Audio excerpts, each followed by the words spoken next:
Welcome to Stepping Stones to AAC, our February edition. I'm Emily Cunningham. I am a speech therapist and an AAC specialist, AAC consultant for PRC-Saltillo. I cover the Los Angeles area, so I'm all of Los Angeles County and North Orange County in California. And then I have with me today, Cherie. I'm Cherie, and I'm a speech language pathologist and special educator. And I work as a consultant and I guess AAC specialist for PRC-Saltillo, and I am Washington State and a little snippet of Idaho, the panhandle of Idaho. And I also am a parent of a nonverbal child who uses one of our AAC devices. So we're lucky today because Cherie will actually be the star of our videos. Well, Cherie and her child will be the star of our videos that we will use today to take a look at good ways to model AAC with individuals who use the systems. So we can go ahead and get started. Cherie will be my moderator today. So she will be checking the chat. She'll be coming in with questions. Anything you write in the chat, she will make sure to share with me or stop us partway through. And we want this to be as interactive as you would like. We love your participation. It's really important for us to have you here and participating. So please feel free to comment, ask questions, really tell us anything that's on your mind as we go through our slides today and our little videos to give you some more ideas of things you can do. And we try to stick with the theme of February. So we're going to look at our AAC journey through the eyes of our individuals who use it. And we want to make sure to support them however we can. And a lot of that will be modeling. So kind of how we go through that. You found us on AAC Learning Journey. That's going to be one of our resources today. That's where we find some of our content, paperwork that you can use, print out, share with family and friends, share with your professionals that you work with, share with the school district, different resources that you can make sure you integrate and use to help you understand how to model, to kind of script yourself out so everything becomes easier. We want things to become natural, automatic, simple, and that's really what we focus on in these sessions is bite-sized amounts that you can kind of take and run with, different activities that might be motivating and exciting for you.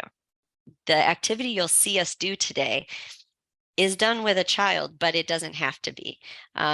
I worked with my grandmother a lot and she loved to do art. So we're really focusing on art as a mode for anyone. So don't feel like you have to look at art or different activities as child only. Please kind of use your creativity, kind of bridge that into your adult world because it's really important to continue to do art and play and music and exciting things with adults as well. So we're going to look at these forms, these kind of strategies that we have provided in your content section of your AAC learning journey. So when you go to this class today, you have a tab at the top that says content. And when you click on that, you have your printable materials. This is what we're going to fill out together based on the activity we choose. You can fill this out based on any activity. It can be eating, it can be getting dressed, it can be going to work, it can be, playing with a friend, going to a family member's house. Any activity can be modified and used with specific core words with these scripts and strategies so that you can feel comfortable doing it. You can print it out, put it up over the fridge. You can put it, on a toy box that you use, what you say in those moments so you can remember and kind of help yourself go a little bit quicker and easier when you're modeling. And we'll get a little bit more specific on the core words they're choosing. We'll kind of help guide you through that today, how to plan out your questions and your comments, and even just using a low-tech board, a printout, to be able to communicate those messages. If you have a device or your individual who uses AAC does have a high-tech device, then you get to use it on that. But if they don't, We like low tech just as much. It's just as valuable and just as important. And then that practicing modeling will be your next step. That's what you get to try out, you get to get more comfortable with and see how easy it can go. So today we are going to do no mess painting. So this was an activity that we kind of came up with as an idea to relate to February being Valentine's month. The fact that we all can make art, we all love to make art, but we don't always love to clean it up. So we found one of the activities that you can actually do as a no mess activity. It gives you plenty of content to talk about because you have all different uses of language available. We're going to focus today on giving directions because we feel like that's a very important piece of language. We don't need to always be requesting or refusing. Sometimes we need to tell people what to do, and we need to do that both as the speaking partner and the non-speaking partner.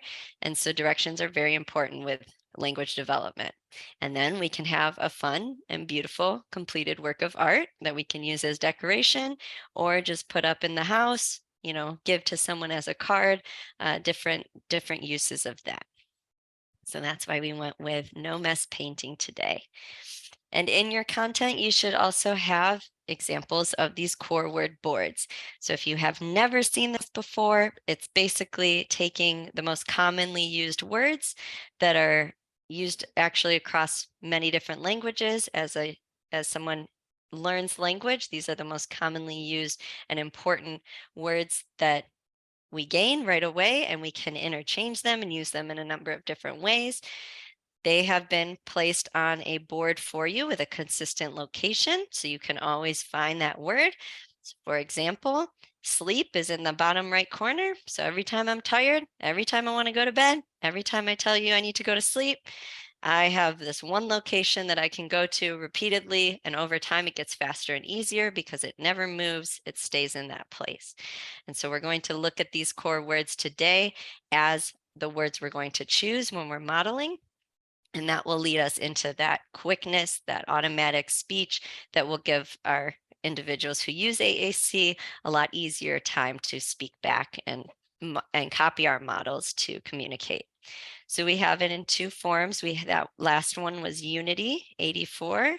That's the PRC side of PRC-Saltillo. And then the Saltillo side, we have Word Power 96. So we'll be looking at one of those today, and then we do the second version of our AAC, our stepping stones to AAC by doing another stepping stone where we'll look at that other model.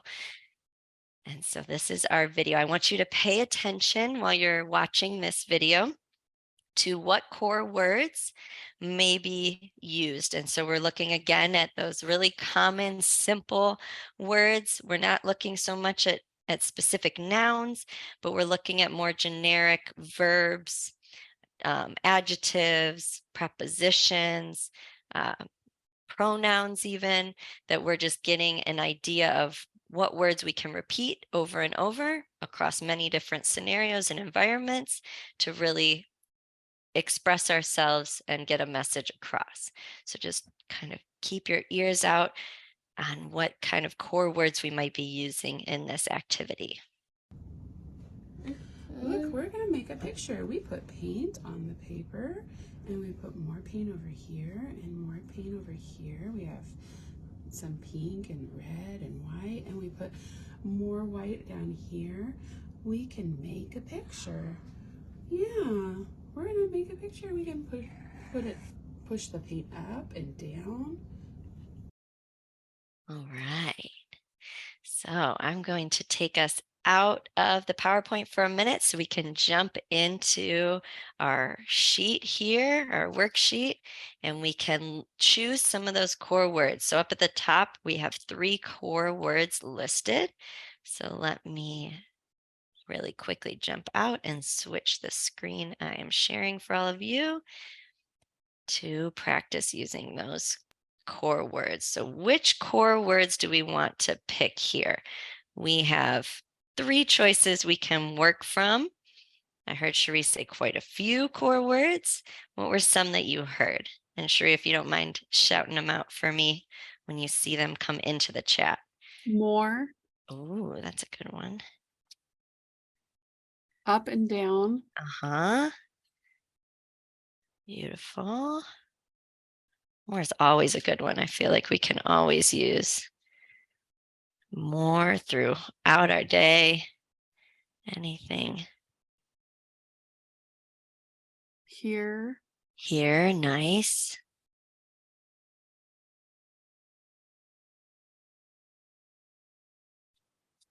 Good. push, Uh-huh, push, I'm going to throw out one, put, put. Awesome. Beautiful. So we're doing our directions. So I think with directions, it's really important to use common ones that we can kind of repeat for directions. More is always, always, always a good one. Here is good. Push is good. I think we'll stick to up, down, and put as our top 3 for ones that we can kind of script into questions and comments and then give our models for, because I think those are really good ones that you can use across many different activities, and especially with the art and the painting. Those are excellent ones. So I'm going to switch us back to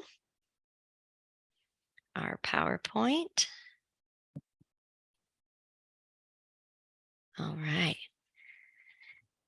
So part of what we want to be doing when we are giving any sort of modeling, any sort of interaction with aided language simulation, so kind of what we're using to promote that language to come out, is we really want to focus on open-ended questions, which is very hard for most adults to do. To use open-ended questions really encourages communication to flow naturally, and it really provides opportunity for natural responses without a right or wrong answer. So it doesn't shorten kind of the response that we'll get. It keeps it open, open-ended, keeps it open to really promote more language to come out, to promote more things to be said, and it really gives options that don't have a direct right or wrong solution that someone could say, no, that's not right. No, that's not what I was going for. Open-ended is more of natural communication. So we're going to write down an open-ended question to kind of lead us to target our core words. And so based on the 2 questions that are listed at the bottom of the screen, which one do you think is open-ended? The one on the left, do you like her shoes? Or the one on the right, what do you like about her shoes? Which one do you think is open-ended?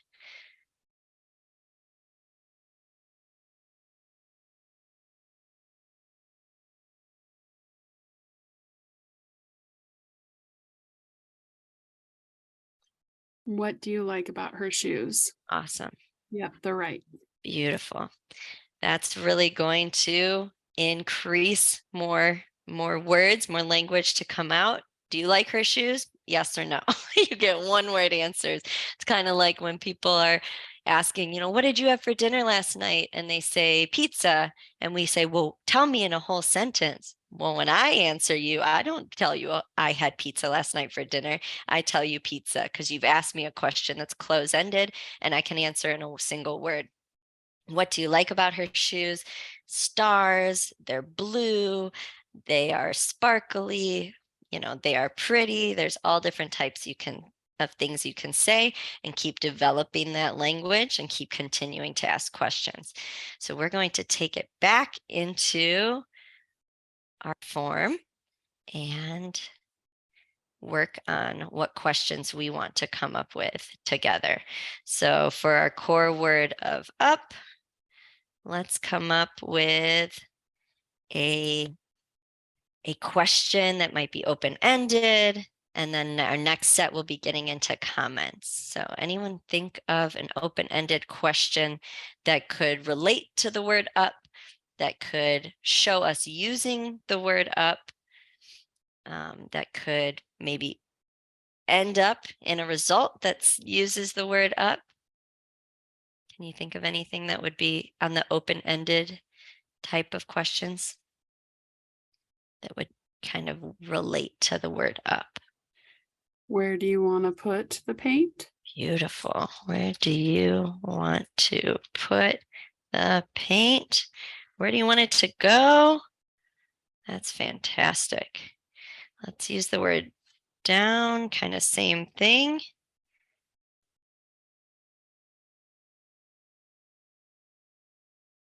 I mean, you could almost use that same exact question, but can we think of any others that are similar or relate to the word down?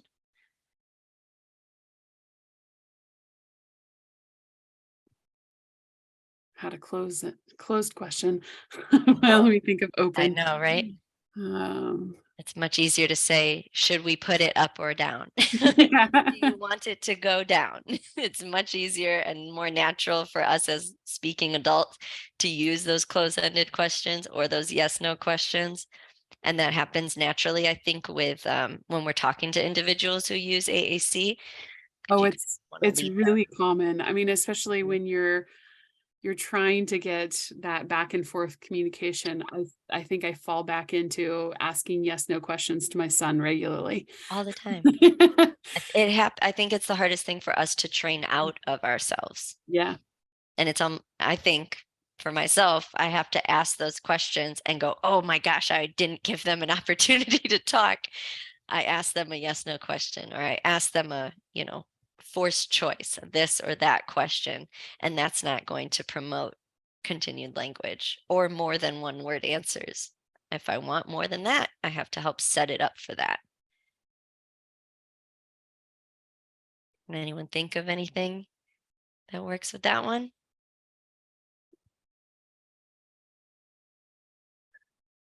And questions can I'm be, stuck with where do you want to put the paint? But you could also, we could say, should we push it? yeah, Or just where can we push it? where can we push it? It's great. Because I liked using that push. That push was a great idea. Mhm. All right. And our third word is put. So is there anything we can say with put or Our first ask with question had it put? again. Our Where do you first want to put it? question It could was be used for all three. could absolutely be used for all three. And that repetition could be really helpful as well. Where do Yes. you want to put it? Where should we put it? What about the red? Where do we put this?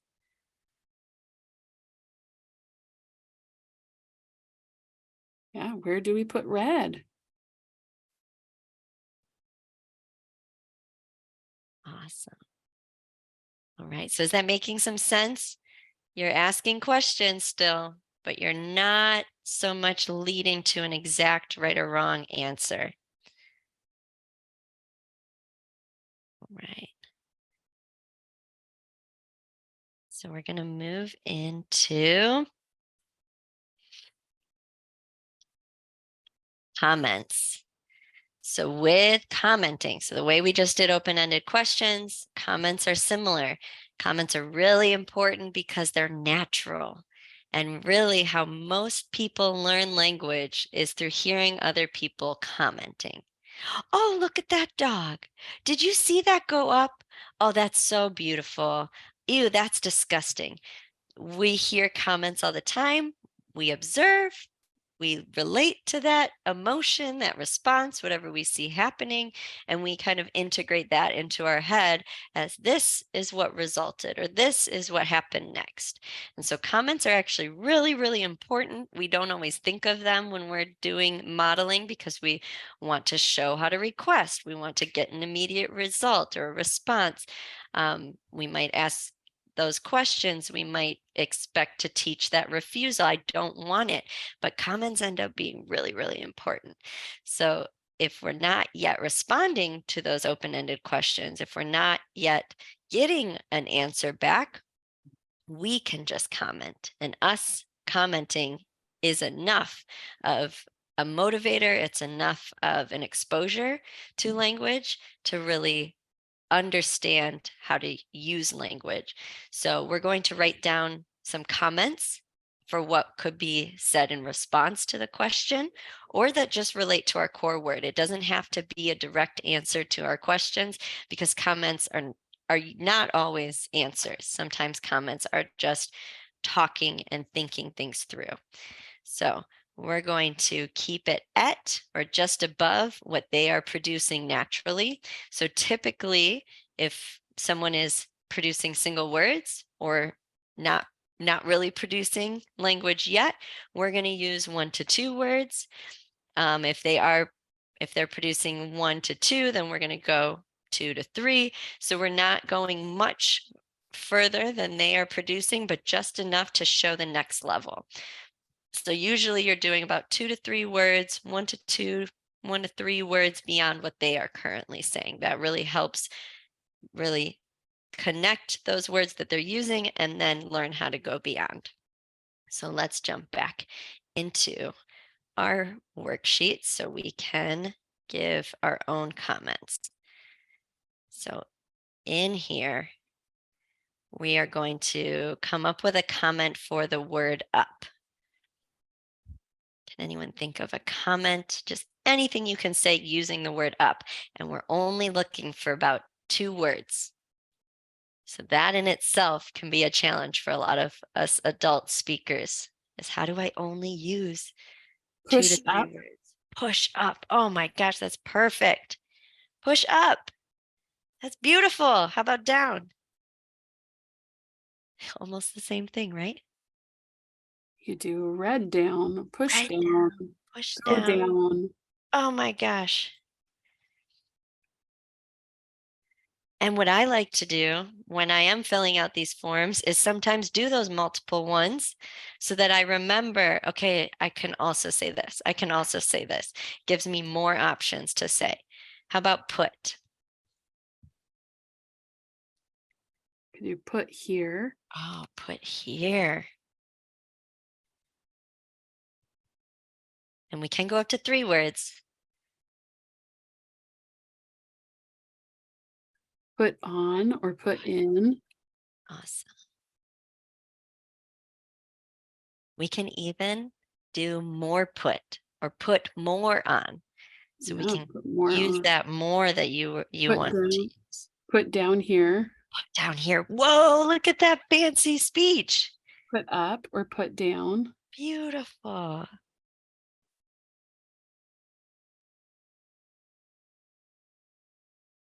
So you can see that even with a couple words and these very simplified core words that we're using, you can make complete instructions, complete directions, and really express many different things.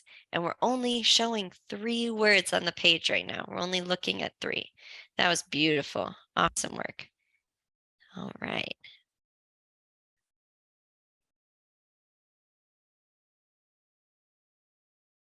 Great. So when we're using our core boards, we're finding those words that we want to use, and we can circle them. We can use put these in laminated sheets or laminate these boards and color it with a dry erase marker. You can use all different things to kind of highlight the location of these words. So I've seen people cut out a little red frame like out of construction paper and tape it to a popsicle stick, and that becomes a pointer, and it kind of shows that one that you can still hit through the middle of it to say put, to put more, up, down. But these are where you'll find those words on your core boards based on which of the 2 core boards you're using. I did include the prepositions, which is where you'll find the up, down on Unity 84, because if you were using the dynamic display device, you can open that up and you'll see exactly where it is. So that's perfect. So I'm going to jump out real quick to show you our video with the modeling happening in real time. So this is the fun one. I'll show it to you nice and large screen, try to blow it up. Okay. Look.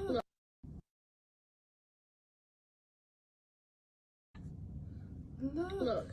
We're gonna make a picture. Are you ready to make a picture? You want to make a picture with me? We put paint on here. We put lots of paint on here. You want to squish that paint? Go ahead. Squish. You can squish it some more. How about up here? Up. We can squish up here too. Squish. I'm gonna draw my finger down it. Your turn. You're gonna make it go down. Down.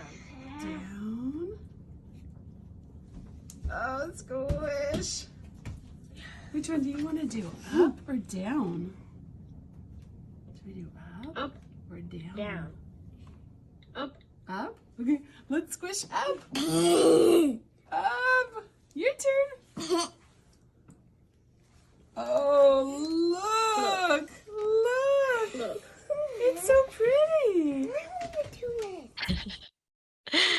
That was beautiful. I love it. It's exciting. The other kids want to participate.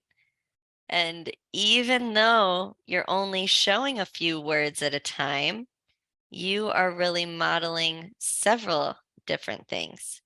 So you're saying different comments, you're saying different questions, you're giving that model, and it basically is leading you into using those core words on the device or on your core board while you're still speaking naturally. So that's your main thing, is we want you to take away that you still talk how you normally talk all the time.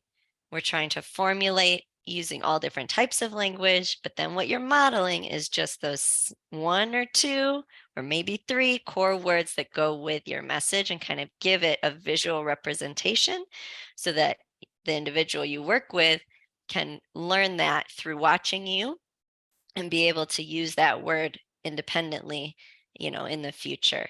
And it doesn't always happen right away. So it doesn't always get the, do you want up or down? And we get a response that relates, but that's the goal in the long term. It was a lovely close-ended question too. It was a close-ended question, but I know you were trying to focus kind of on those concepts. And sometimes when we're doing direct structured activities, we do kind of fine tune the responses we want because we're trying to teach a concept or we're trying to teach specific words. So we do tend to lead people very often into this or that, but it also helps teach directly a result. So up or down gives you an immediate response that's going to teach you what that word really means and where to find it again. So it's still really valuable information. I know prepositions are always a big thing we have to check off when we're teaching people language. Yeah, and we're trying to make sure that we're modeling several times and not having the expectation that you have to touch the keyboard or use the device every single time we're saying something. We're wanting to model it repeatedly. Because if you think about how we talk, we take turns, but as the adult who's tends to be the modeler, even with just typical language development, you're talking a lot, and you tend to be talking a lot more than the child is talking as they're learning language because you're showing them how to talk. Yeah. So after kind of seeing the video, what questions do you still have? Do you feel like this would be able to be integrated using the structure of writing out your core words and kind of what to model? What do you feel about seeing it in action? I think one of the things that I think about is that it's a good reminder that we don't have to show the entire sentence, that we're just trying to stay right above whatever our kid is using. So that we're constantly thinking about that. Of a lot of people are like, well, there's no way I can model all of this. And it's like, well, start slow. Pick out those 4 or 5 words that you want to practice this week, and let's just focus on those and do them over and over. I mean, how many times I said make repeating it. Oh, we're going to make a picture. Do you want to make a picture? Let's make a picture together. I mean, like, we're just repeating it over and over so that we can get a lot of modeling. And you can take those words, and use it for making dinner, and use it for making the cars go up and down, and use it for, making a snowman outside. So you want to keep using those words to show how general they can become and how powerful they are. Colette mentioned, you made me more aware to ask open-ended questions. Awesome. Cool. Yeah. Yeah, I feel like that's the hardest part. And the other thing, and I just want to mention this because Cherie and I were talking about this originally, but Cherie said I didn't give a lot of wait time. And we knew for these videos, we're trying to be quick and concise. We're trying to keep, close to our time. And so part of that sometimes is going quickly, but you can also be real slow with it. Take your time. Do you want to make a picture? Wait 30 seconds, see if anything comes back naturally, and really give, more of that like expectant pause to encourage that language to come out too. And oh, I just lost it now. Robin had a comment. Thanks for showing open-ended questions and encouraging us to use them with many different things. Awesome. And Haley said, I really like how you guys get to plan out those questions and comments. I feel like this is so beneficial for even my students that are just learning sign language. Exactly. Well, and sign language is another form of AAC, Yeah. but we're exposing them to more language by focusing on those questions and comments related to the activity. Yeah, I think that's one of the biggest things about this too, is we forget to do some of that planning of, Yeah. okay, we're going to focus on this vocabulary. What can we do to support that? How are we going to, what questions could we ask? And often it ends up being that it doesn't go the way you expect it will. No, it's Um, definitely not. I think Yeah. every single time I record these too, there's usually like 100 outtakes. And this time I was like, okay, we're going to do this fast because I'm not doing 500 pictures. And so it always ends up being that things don't go as planned. But if you have a focus and you Hmm. know the words that you're going to do, it ends up going smooth regardless of if you get derailed and do Yeah. something different. Yeah. Because you become familiar what vocabulary you're going to use. You don't have to think about it. I mean, even with sign, if you're having to, well, what sign are we going to use for this? Mhm. So it's nice to preview and have everybody using similar Yeah. models. And even having those printout core boards, Mhm, sometimes I encourage people and myself to just look through that as mhm, your motivation. yeah, Which of these words could we use in this activity or in any activity? Up and down tend to happen all the time. More, go, stop happen all the time. So yeah. we can just learn, where those words are or what those signs are, and use them across different activities, across different needs. Really just help ourselves get quicker at it. And then, yeah, if you're making bins or making plans, print out one of these sheets just so you have a quick cheat sheet of like, what was I going to focus on? What was I going to talk about? What could I say? And then it just kind of, after some time, just flows naturally, and you'll get better and you'll move on to new words. And before you know it, you're teaching a lot of language. Mhm. Yeah. So hopefully you have some next steps in mind. Um, I don't want to keep us too far over time today, but we really, really appreciate your interaction, your paying attention, responding, being involved. That's all really important to us as we're teaching these. So thank you all for being here. If you have any specific questions, or you're thinking of next steps and you're like, I'm just going to share it, I'm going to talk about what I want to do, we'd love to hear it. That's always great for us to hear. Yeah, thank you very much for joining us.